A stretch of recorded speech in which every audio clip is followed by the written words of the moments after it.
for me, I think it's really like loving on those past clients and friends and family and all have done business with you, and then those people will be like the biggest advocates for your brand.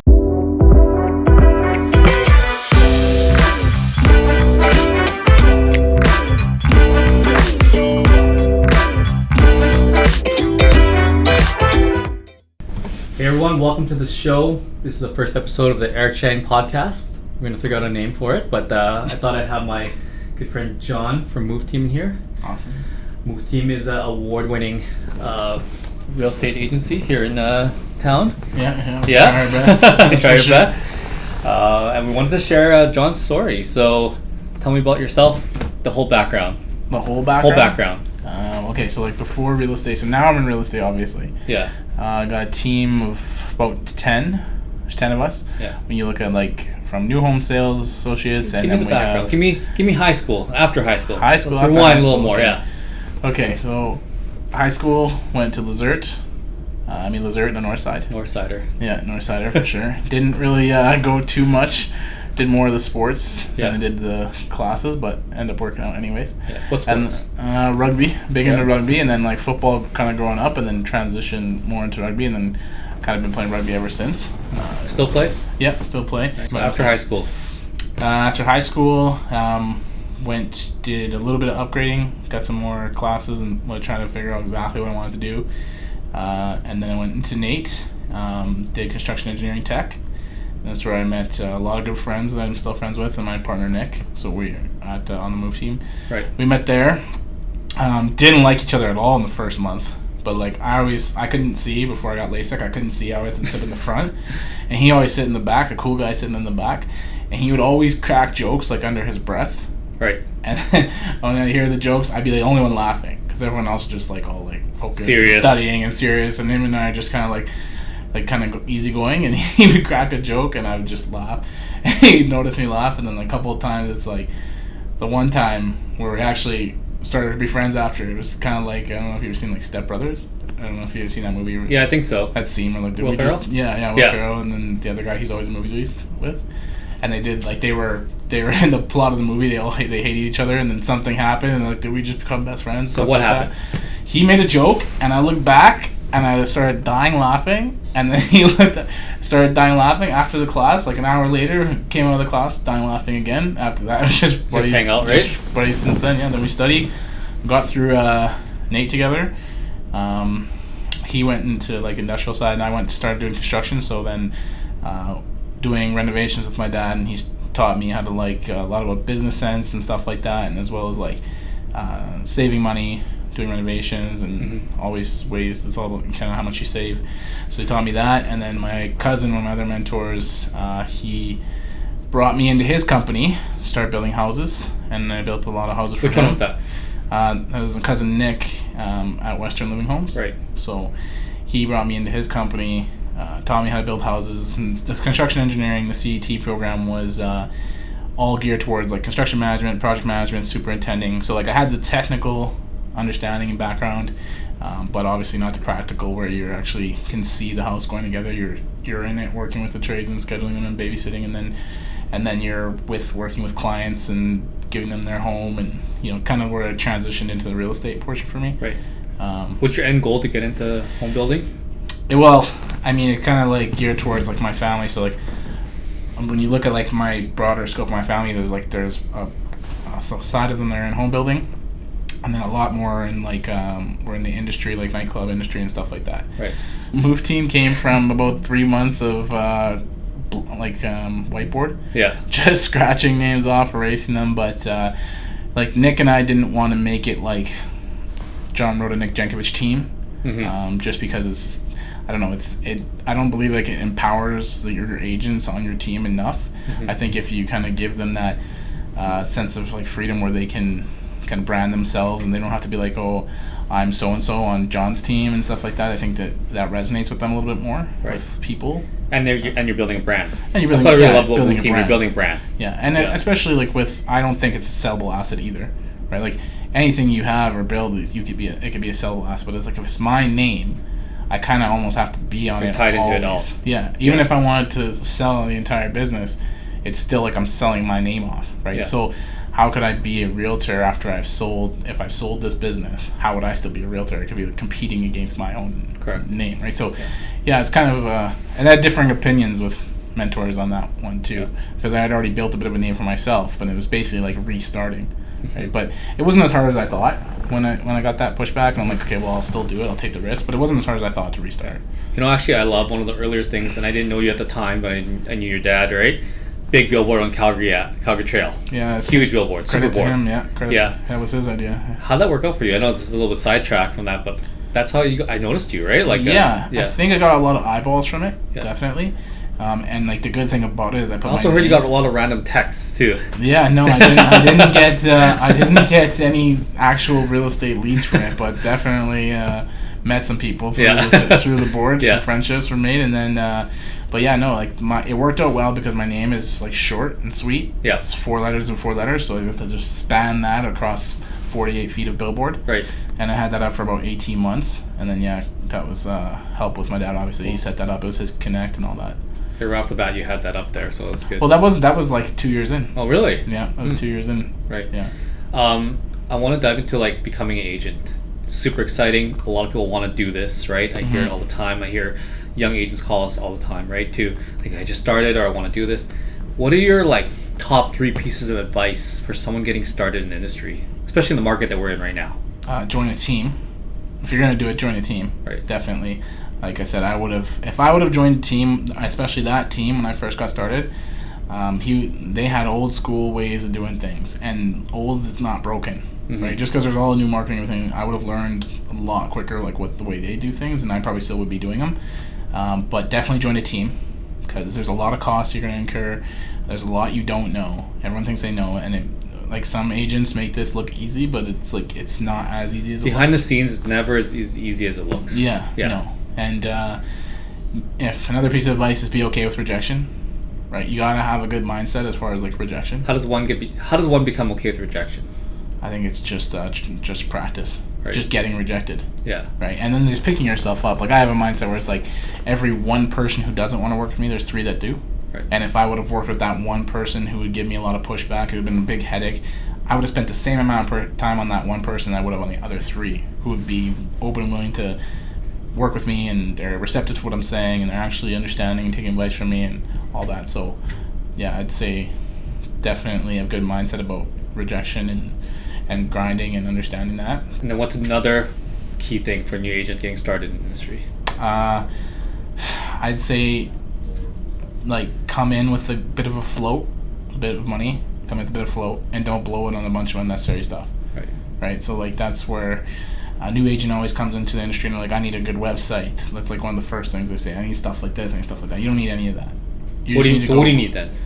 You need the people you already know, and you need to let them know what you're doing, and to let them know that you're okay if they help you. You're not going to complain if you get some help. Like somebody you know and know somebody that's looking to buy a house 1,000%. Yeah. Right. You don't need a website to communicate that. Right. Yeah. So I think it's more, don't focus on the stuff that doesn't make you any money. You just focus on the income producing activities, right? Then that's what I always tell like kind of agents on our team and new agents is they always waste money. Yeah, they always waste money and time. And I think that's something that in any business you have to always notch out that time for, right? Like agents can go along, meet people all day, do what they do, have coffees, whatever they, worry about all the marketing, which is important, right? But if you really notch up that income focused activities, like making activities during your week or your day, and that helps you be successful, right? Yeah, 100%. You can do all the other stuff in the after hours. Like when even still, my days are like minimum 12-hour days almost every day. Right. And when I first got started, it was like 14, 16-hour days because at night at 2 in, I was working on that stuff because I didn't have the money to buy. We talk at 2 in sometimes. Yeah, no, I texted you the other day at 2 in. Yeah. So, and then you definitely got to be okay to sacrifice some time when you get started. You're starting your own business. You're not getting into a job. Right. And that's what people understand. Like, they don't think they understand. Real estate is really, you're starting your own business. Real estate is a 24/7 thing.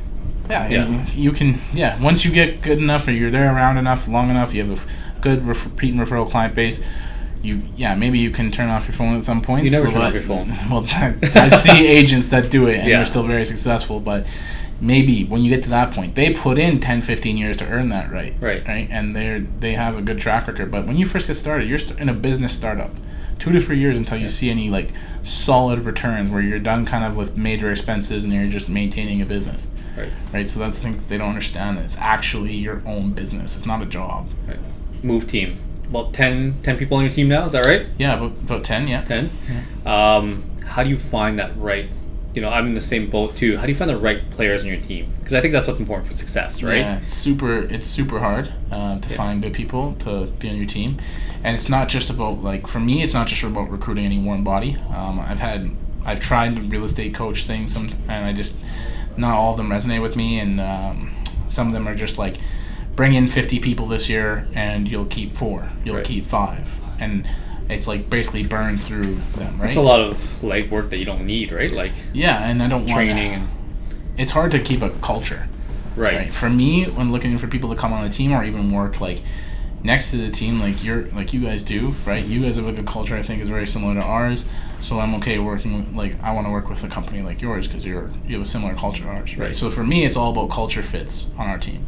If they're going to come in, we have a really good team. We've only ever lost one person on our team, and I'm happy to say that because like teams seem to be a revolving door. A team. The word is a buzzword, right? It's just like there's a lot of groups that call themselves teams, and they don't offer agents anything except taking a commission split. But like, what we offer is actual company, everything we do, and we're an actual team. And when you bring one person that you guys in, work in the same office too, and everyone collaborates, right? Yeah, we're all right there. If we bring in one bad person, they could throw off the whole chemistry of the team. Yeah. And like I said, we only lost one person, and that one person left the industry. Just real estate wasn't for them. Mm-hmm. She actually left the team, and she told me, which is kind of cool to hear, is like, real estate's not for me. I get that. Like, I see that now. Being with your guys' team, like, that's how it's done. If you start any other business ever, let me know, and I'll come work with you. Wow. But it's not like I just don't want to do real estate. Yeah. Right. So that's like, that was pretty cool for me. Yeah. Because then I felt like, I'm doing this. Like, we're doing this the right way. Like, Nick and I are kind of steering this the right direction. I totally agree. Sometimes you got the bad apple on the team. I've been in these situations before. Previous work, whatever the case is, super talented individual, say their best producer, whatever the case is, right? Mm-hmm. They don't get along with the other guys and their girls and whatever it is on the team, right? They don't play well with others. Yeah. As soon as you cut that out, no matter how good they are, I notice that everyone is better together. 100%. We had one staff position recently, like, not that is a great individual, super great at what they do, but just wasn't the right culture fit for us. Right. And they're even experiencing. Like, someone like that, I bet will experience more success in a different place themselves too, right? So like, not even about your team, that individual person who's going to leave is going to experience more success doing something else. Right. And that person, in my example, is more successful now than when they were in a staff position, right? Yeah. I'm super happy for them. Like, I even said it. I just talking to them recently, and I'm like, I'm super happy for you. Right. So, important part of building a team, just to take back on that, culture comes first, right? Yeah, culture for us. Same value, culture as everyone there. Yeah, culture for us, and then after, like, it's tough for us because we're in a strict commission-based only, right? Yeah. So, while we can bring on a bunch of people who are gonna like sit around and be friends, and we have a great culture, and we still need deals. Yeah. We still gotta put in deals. Everything still costs a lot of money, so we gotta find the right mix of a good culture fit. An actual hustler who's like gonna go out there and get the deals done, right, and help people move into homes, and who's actually interested in delivering value to every customer they have, not just like calling them, getting a transaction like a car lot type deal. Yeah. I know real estate sometimes get looped in with car sales. Yeah. But it's totally different as far as your experience that we're trying to deliver, and I think that's the hard mix to find. Someone who's not like just in for a commission, who can still actually complete deals, get deals done, and then who's a good culture fit for us. Right. And that's super hard to find. Yeah. But so, where do you find these guys? I think honestly, I cold call other agents. Right. So I see like their footprint on social media, what they do, what they're doing already, where they've been, and I just call them and I say, hey, can we grab a coffee? Yeah. Yeah. Can we grab a coffee? I'll look at like.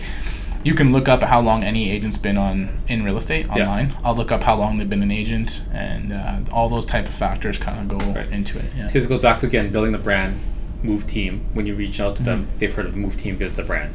Now for sure. Yeah. Now for sure. Yeah, when I first started out, obviously everyone's like, what? But yeah, no, now for sure people here, it's a lot easier to book those coffees now, but obviously they don't turn into a lot of new agents. Like, we haven't recruited a ton even in 2019 here, so, but. Cool. Move team. What makes, I guess not really move team, but in general with real estate, what do you think is really important in terms of branding and advertising in your industry? I see the old way, bus benches, free home evaluations, all that stuff. Where do you think it's going now, and what do you think is most important in terms of advertising and marketing for? I think it's just to leave a good impression on the people you're servicing is the most powerful. Right. Like for real estate and for us, because we're servicing people, we're helping people. Repeat and referral has to be your focus, bread and butter, and it's remarketing to that group of people instead of casting a blanket over the entire city and be like, hey, we sell real estate in all aspects, commercial to a $80,000 apartment, like it doesn't matter. For me, I think it's really like loving on those past clients and friends and family and all have done business with you, and then those people will be like the biggest advocates for your brand, right? And then that's where I think it's going. Other than that, I'd say social media. It's super cheap to create a good following, especially if you have a good direction with it. And so building that relationship, giving value, remarketing, just being their friend, right? I think that's well, being genuine. You don't see them as like a client, but just building long-term relationships, I think, is what's really important. And some people, like you said, see it as a transaction, but it really isn't, right? No. It's that long-term. Lots of agents. How many agents are in this city right now, Edmonton? It's over It's between 3,000 and 3,300. Yeah, and how many agents in like one of those big cities, New York City? 80,000, whatever, maybe, right? Lots, yeah. Like my Uber driver in LA was an agent. Oh wow. Yeah, so I was like, you're a real estate agent. Yeah. What are people really buying when they're buying, like, what they're choosing an agent? You know, like, is it the lower commissions, higher commissions, past record? They've seen the bus benches, branding. What are they? Why? Like, cause you could choose any agent. There's so many agents. Yeah. Why do you think that someone should? What do you think people are choosing, or why they should be? Well, I think you got the different. It's kind of broken down into two questions because there's buyers and sellers. Right. For a buyer, you don't pay an agent, right? You don't pay them anything. So I think for buyers, people are either meeting the first person they talk to, going with them because they don't know anybody. Right. Calling the agent on the sign, and not knowing any better and just dealing with them, or it's a direct referral. Somebody who knows and used them before in the past. So that's where, again, staying in touch with them, right? But for selling, that's where you pay the commissions. Yeah. I think it's if it's somebody you know, is always going to be the first person you go to. It's someone you know, like, and trust. And if somebody else you know refers you to them and they know them and you know that person that referred you, you trust that person that referred you, you're already halfway there. You just got to get them to like you when you get there. So it's not even about the bus benches or whatever the case is. It's a lot. It all goes back to relationships again. Yeah. And then as far as marketing, I think if you have a product that you're trying to sell and you don't believe like the person you may know, or you don't know anybody, say you know no one, you got no referrals, or you don't think the person that you know can do it, I think they're just going to look for like strongest marketing. And that comes into like what that consumer thinks is the strongest marketing. Right. A young personal consumer, opinion. Yeah, a younger consumer may think social media, a crazy brand experience on social media, Instagram, big following, stuff like that. They may go with them. An older person may think, you know, are they mailing to my house 3 times a month? Yeah. Are they have a bus bench in every corner? Like, it's their idea of what the best marketing is. So there's no answers like what's the best marketing. We can't do everything. Mm-hmm. It's just too costly. Yeah. So unless you have a huge team, you're doing all the transactions in the world. Like some of the top, if you look at some of the top 100 teams in Canada, like those teams, 50 plus agents, and then another 10 to 15 more staff, and they're doing literally everything. From bus benches to boards to social media to video campaigns and all that. So what I like, actually, is a good segment to this is you're doing something different than like any other agent in town. You and Nick launched ETown Eats. Can you tell us about ETown Eats a little bit? Yeah, we did ETown Eats. We seen a version of that done in the States. I network with a lot of team leads in the States. We've seen a version of that. Seen some tweaks that we would make and how we totally redo it. And we created ETown Eats. Basically, all we did was go to different restaurants, interview the owner or manager or whatever it was, and then go into the kitchen with the head chef, and they would make us one of their key dishes, and we kind of give it a review. And it was really cool. I think we did over 50 episodes or something like that. Yeah. Just over 50. And we're just trying to get a following for. And why did you start that? Just meet new people in the community? Yeah, you got an opportunity there. So for me, I seen it as like, we get a video that we can put on social media that people may watch is actually interesting, because there's so many realtors on social media just doing all this random free things. Home evaluation. Yeah, it's just boring, and the video content's boring. And I thought that would be something that'd be like, you see them around, oh, they're here again, oh, they're there again, and then you get a referral to that person, like, oh, I've seen you, and it's an easy conversation, it's an easy connection, and all of a sudden, now you have a client, right? So for us, it was that, and then also kind of giving back to the community. Like, we are huge Edmonton advocates. Like actually, like for Nick, I know it like actually boils his blood when someone says that like Edmonton sucks or Edmonton's boring or something like that. I don't believe it is at all, and I think we were trying to lend to, hey, Edmonton has a wicked undiscovered foodie scene that people should know about. Yeah, our foodie scene is unreal. Yeah. So I think people just don't really think about it too much, and I think that was kind of like our way of giving back community wise. And then obviously, like, we got to meet staff in the restaurants, the head chefs. We got to meet the owners. Taste all the food too. Yeah, taste all their food. Now we go back to those restaurants. Those guys are thanking us, and they're like, some of those restaurants who the plan got executed all the way the correct way. They're like, we've seen increase in business. We've seen all that kind of stuff happen. So I love that. Yeah, it's really rewarding too. I mean, things happen that we didn't even think would happen from it. 50 episodes later. Yeah, 50 episodes later. Yeah, that's fantastic. Those are things that people are doing now, like yourself, that other people should be doing, but they're not. They're almost lazy in some sense from the marketing, right? You're just building value in the community. Yeah, and creativity. I think some people lack the creativity or are shy to be on camera, right? Yeah. Something like that. So other things that are market, I guess real estate marketing, or the market, Purple Bricks, these other kind of discount brokerages. What are your 2 cents? I won't dive too deep into it, but I think the biggest thing that they're looking for is Purple Bricks is a commissions savings, obviously. Mm-hmm. And say your $400,000 to $350,000 house is like our average sale point in Edmonton for single family.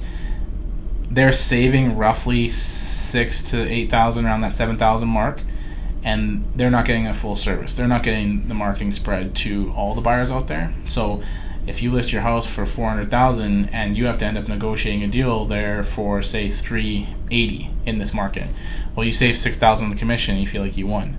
But maybe a proper real estate team or someone like us, or even like there's lots of good real estate agents, maybe they could have sold your property. They would have listed it maybe $410,000, sold it for $392,000, $393,000. Well, net, you take the 6, if you're at $380,000 net, you're still ahead $6-7 if you would have sold it higher and paid a realtor. Right. So I think people don't understand that it's not about also just saving that commission. Because where are they moving to? Yeah, where are they moving to? You're going to help them on that too. Yeah, we're going to help them on that too, definitely. And you give them a lot of value in the buying process. Yeah. But the only reason people are using discount brokerages is to save the commission. And they say the only place to make up money, if they're going to lose, they feel like they're going to lose money in their property, whatever, they've seen the only place to make up money is on the real estate commission. It's not. It's your sale prices should be the first focus. If you can get a higher sale price, then why wouldn't you use us? Yeah. Right? And then they think, some people you would say that too, and they'd be like, well, I'll get a higher sale price and not use you. Well, okay, good luck with it. There's nothing you can do. There's a mindset of some people, right? So, yeah. So, where do you think the brokerage model is going? So, I hear people are kind of more independent these days. Brokerages may fizzle out in the next, 10, 20, 30, whatever that may be, right? Mm-hmm. There's a lot of online, like the States has Zillow, is that right? Yeah, Zillow's big. It's here now too, but it's not big yet. So, where do you think the brokerage model is going? Where you, as a team, is still part of a different, we're like we're a team within a brokerage. And now you're kicking back over, people think they should close that gap. Mm-hmm.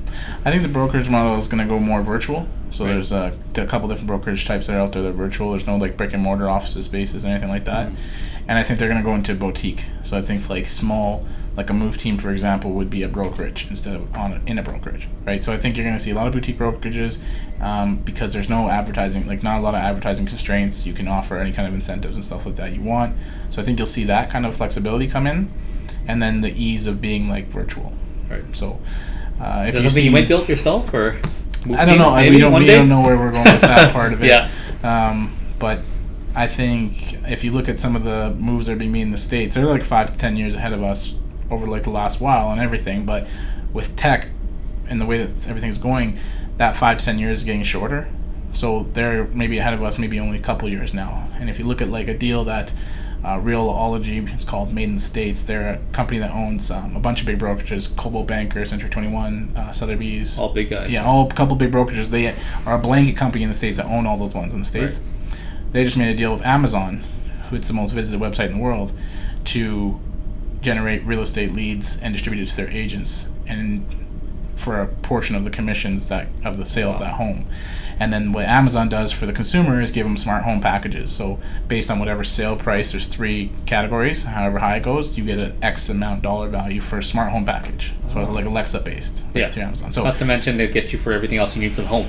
Yeah, 100%. Yeah. So I see like the real estate industry and brokerages. I think there's more and more brokerages and web companies are coming out to try and regulate the commissions or take a piece of that pie. I see realtors could potentially go into like a salary based. Interesting. Right. Just a personal question: have you ever sold a home without showing it, like FaceTime? Yeah. Yeah, I've sold it with someone in a different city looking to buy in Edmonton. Yeah, I've actually a couple times. Right. I've sold. How was it? FaceTime walkthrough? No, I've done that once, but then they came and seen it, so I don't think that one doesn't count. Right. Because they came and seen it after. But twice was a new home where the builder had built the home. We own a 3D imaging camera, so it's called the Matterport camera. We invested to buy that. So when our builders build a home, we take the imaging, and if somebody else wants to see that home, I give them the goggles and the headset, and they can walk through that home with the 3D imaging we did. So twice I sold houses like that, and then one time the house was actually done, and like those people were local, and then one time the house was actually done, I sent them the 3D tour to people in Vancouver. They bought it, then moved here. Amazing. Off the imagery. Yeah, so Technology. that camera paid for itself. Technology. For sure, yeah. Right. Just to rewind, yourself, John Rota, what are some of the major challenges that you kind of like saw when you're growing this business and your team, or even on the real estate transaction side of things, and what's something that you could really give us as a takeaway that someone could learn from, so they don't have to make that same challenges in growing the team, or in general?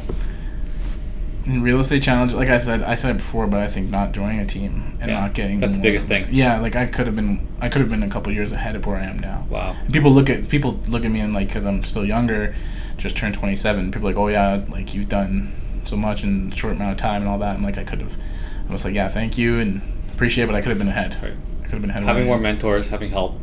Yeah, just joining a team and just being okay with what comes with that. People think if you join the team again, they're going to give away those commissions and those cuts, just like you thought, right? Yeah, just like but really, in the long run, you're winning.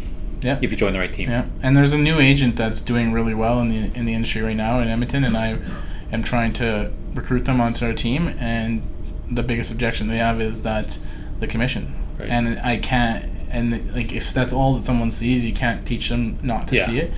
Even though I'm trying to communicate to them that this is what you don't know, like you've had some early success and it's great, but there's more to learn. There's more about the training. There's more about the culture. Yeah. And it gets like real estate does get lonely after like you can do a 50 transaction year, and then 50 transactions in a year, that's a deal a week. That's a big income, but then you're just by yourself, right? And it gets kind of repetitive, redundant, and kind of lonely. Being part of a team also, you get a lot of help. And more heads are better than one.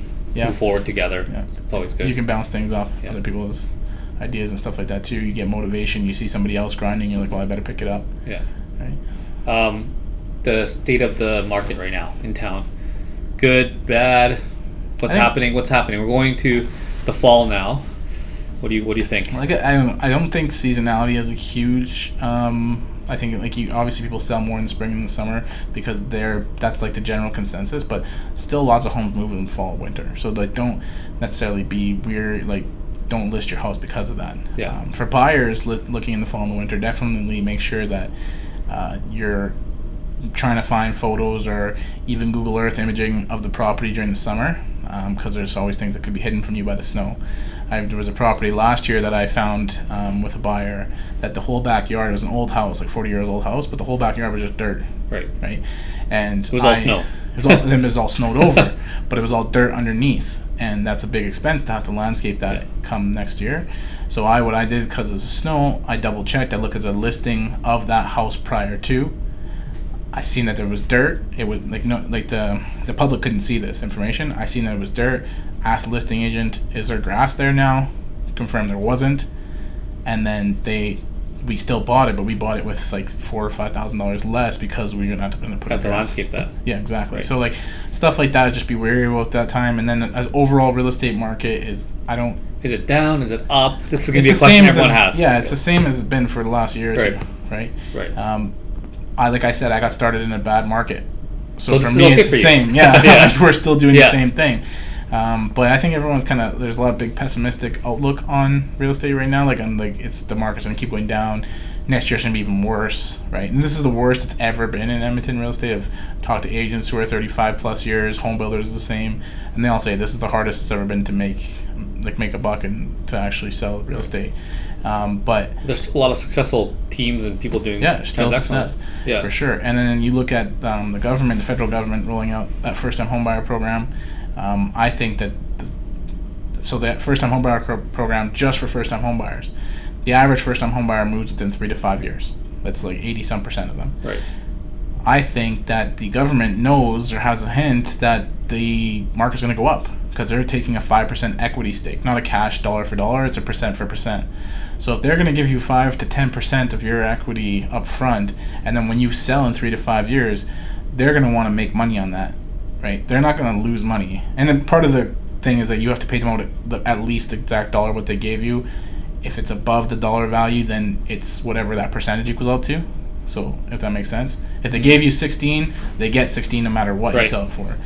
But if the 5% ends up being valued more than $16,000 when you sell, they'll get that difference. So I think they're doing a bunch of mini investments in the real estate market. So this is a positive outlook. I think it's positive. I have a very positive outlook. Yeah. I was at a mastermind group with a high performer mastermind group in the brokerage last week, and it seemed like a very negative outlook around the table. And I just sat there and I called everybody out, and I think you guys are all being pessimistic right now. I mean, and this is why.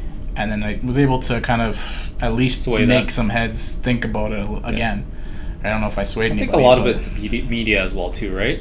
So it's like whatever. Yeah. I mean, the news whatever they report, say. Whatever they report, right? So, whatever people like to see. Yeah, exactly. Yeah. So, John Rota versus Move Team. Where do you like to eat in town? You've tried.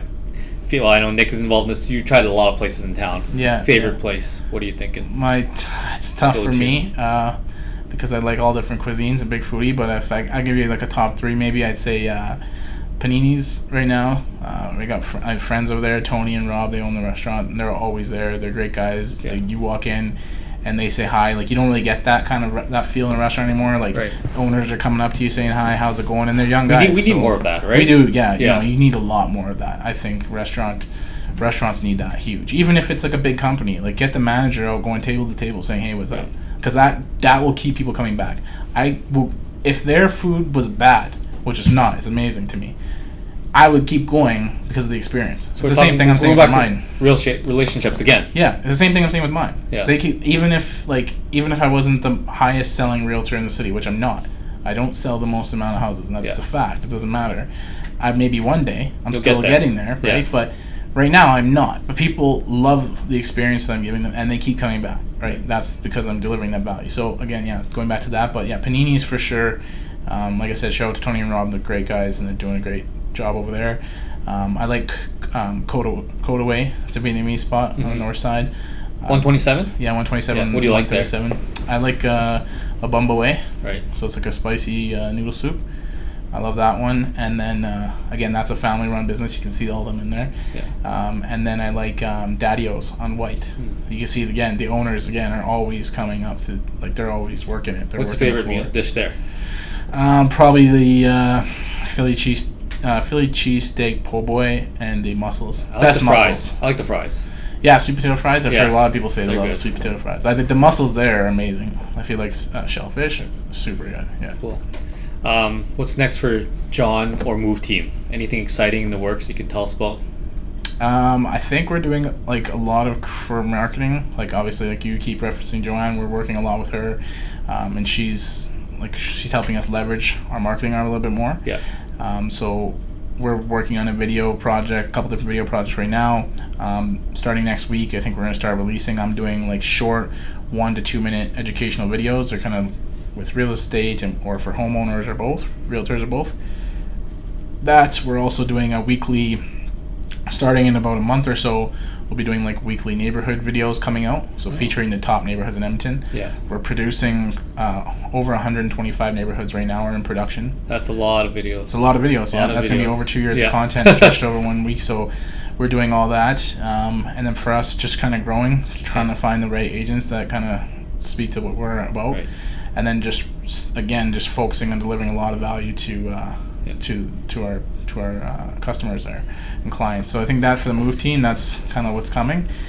And then I want to go back to that neighborhoods again. What's your favorite neighborhood? Now that you're saying neighborhoods in Edmonton? What's your favorite top 3 must live now neighborhoods or growing? I'm a huge advocate for Otwell. I love Otwell. I live there now. It was actually a couple of years ago was the oldest average density per capita in all of Canada was in Otwell, and now it's like over the last couple of years it's transitioned like small families and stuff again, renovating old bungalows and stuff. So I love that kind of east side of the city. You can get anywhere in the city on the Henday in like 20 minutes max to anywhere. Right, downtown is 2 minutes, everything. So I love Otwell. I am a North Sider, grew up on the North Side, so I'm a big advocate for the North Side. All over. Fairview? All over. We moved everywhere. We moved like tons of times. So North Side, big advocate for the North Side, and it gets a bad rap sometimes, but I like it. And then probably downtown, I just love. You can't beat being downtown. Do you think our downtown's growing? Hey? Oh yeah, for sure. It's going up. So, and John, on your personal side, what's exciting? What's new? Not a lot. I think it's just getting Rugby? back. Yeah, I don't know. I'll keep trying to keep doing that. I think. Yeah.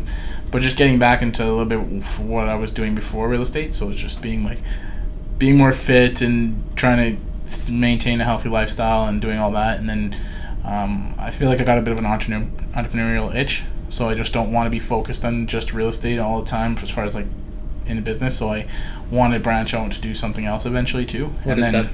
Do you have a mind? Tell us. Don't know yet. Don't know yet. No. You know. No, I mean, Nick and I are obviously going to start probably looking to build houses here pretty soon, like building infills and stuff like that, and leaning on some of my knowledge, but our clients come first.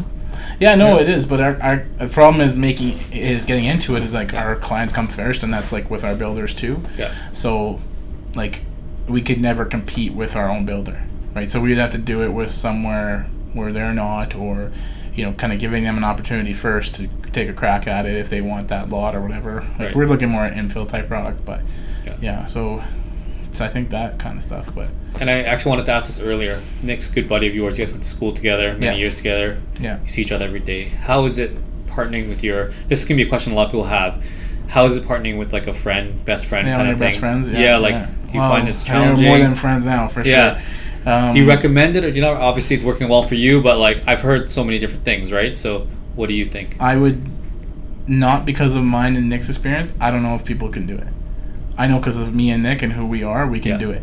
We could get into a shouting match with each other for like 5 minutes, and then 2 seconds later we're all good. Hugging it out. Doesn't matter. Like, we don't let anything kind of stick and hover in the air. Right. We're both adults. We don't have time to waste on getting upset with each other. We both have the same goals. We're going in the same direction.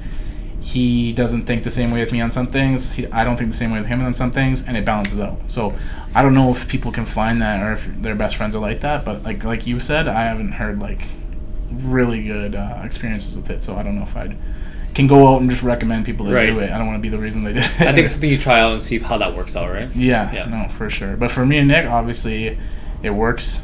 Yeah. And like we have our contingency plans and our backup plans and stuff like that. So we always know where we're going with it. So. All right. So you think it all the way through, right? You plan it all the way through. Yeah. No, we have a very long term plan. So and it doesn't look like we don't have any like reason to stop. Right. Yeah. So I'm mindful of your time, and I want to wrap this up, but I want to ask you also too, is there a celebrity agent that's kind of the thing now that you look up to or do you like? Any agents that I follow, like top agents? I don't know. I think I just try and, like, when I see an agent, it's usually like not one of the ones on TV that you'd see, but like agents doing really well in the marketplace in the States, and I usually just reach out to them. Right. And you'd be surprised how receptive they are, those top producers. Yeah. They're really abundant. So like if you ask them anything about what they're doing at their business, you're not competition to them, and even if you were, they would kind of feel the same way I do, where it's like, ask me a question, Agent X, whoever you are. I don't think, even if I give you a roadmap, you'll execute, right? Because you're going to put in the same amount of work that I did. So they're usually really abundant. Any names you can tell us about? I mean, there's a couple, like in Calgary. There's one guy that I tried to talk to a little bit. He's one of the top real estate teams in country. And then like in the States, there's a guy in San Diego. I guess his name is Kyle Whistle. He does really good stuff with video, and he's got a good team in San Diego, like I said. And then one guy that I networked with is Jeff Cohn. He's out of Omaha.